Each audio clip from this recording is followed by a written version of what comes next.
আমাদের নতুন ছাগল ছানাটাকে দেখেছো? সকালে উঠে দেখি ছানাটা বাড়িতে নেই। না রে টুনি, আমি তো দেখিনি। তবে কাল রাতে ছানার চিৎকার শুনতে পেরেছি।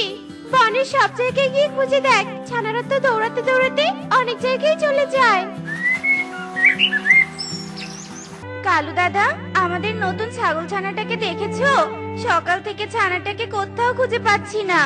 কি ভেবেছিস তোর ছানাকে আমি চুরি করে নিয়ে এসেছি, তাই এসব আমাকে বলছিস?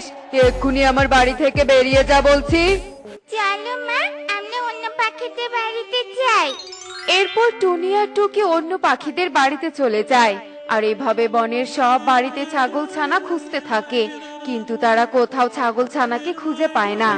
মা, আমাদের ছাগল ছানাকে তো কোথাও খুঁজে পেলাম না। তবে আমাদের ছাগল ছানা হারিয়ে গেছে। জানি না রে মা, তবে ভাগ্যে থাকলে ঠিক ছানাকে খুঁজে পাবো। উঠতে উঠতে গলাটা শুকিয়ে গেছে। চল রে মা, নদী থেকে পানি খেয়ে আসি। মা দেখো, নদীতে কত সুন্দর নারকেল বাড়ি ভেসে যাচ্ছে। ওই বাড়িতে তুমি আমাকে এনে দাও না মা। আচ্ছা ঠিক আছে, আমি এনে দিচ্ছি। কত সুন্দর নারকেল বাড়িটা। চলো মা, আমরা এই ভিতরে গিয়ে দেখি কি আছে। কিছু না থাকলে এই বাড়িটা আমরা নিয়ে যাব, আর আমাদের ছাগলটাকে এখানে রাখবো। আচ্ছা ঠিক আছে, চল। মা দেখো, এখানে আমাদের ছাগল ছানা ঘুমিয়ে আছে। এ কি করে সম্ভব? ছাগল ছানা, এখানে কি করে এসেছিস সোনা? আর এত সুন্দর করে বাড়িটা এবার কে বানিয়েছে? ঘরের বাহিরে এসো পাখি, আমি সবকিছু বলছি। জল পড়ে তুমি এখানে? তোমার ছাগল ছানাকে নদীতে ভেসে যেতে দেখে আমি তাকে এই নারকেল বাড়িতে আশ্রয় দিয়েছি।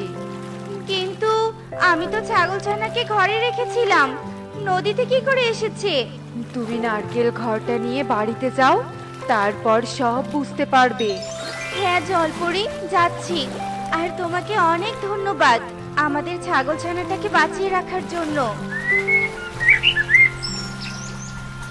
এরপর টুনি নারকেল ঘরটা নিয়ে বাড়িতে চলে আসে আর ছাগল ছানাকে দেখে খুব খুশি হয়ে যায়। আর তখনই সেই পথ দিয়ে কাকুলি উড়ে যেতে সব দেখে অবাক হয়ে যায়। এ কি, এই ছাগল ছানাকে তো কালু নদীতে ভাসিয়ে দিয়েছে। তাহলে ছাগল ছানাটাকে টুনি বেঁচে কিভাবে নিয়ে আসলো? না, কালুকে এক্ষুনি সবটা বলতে হবে।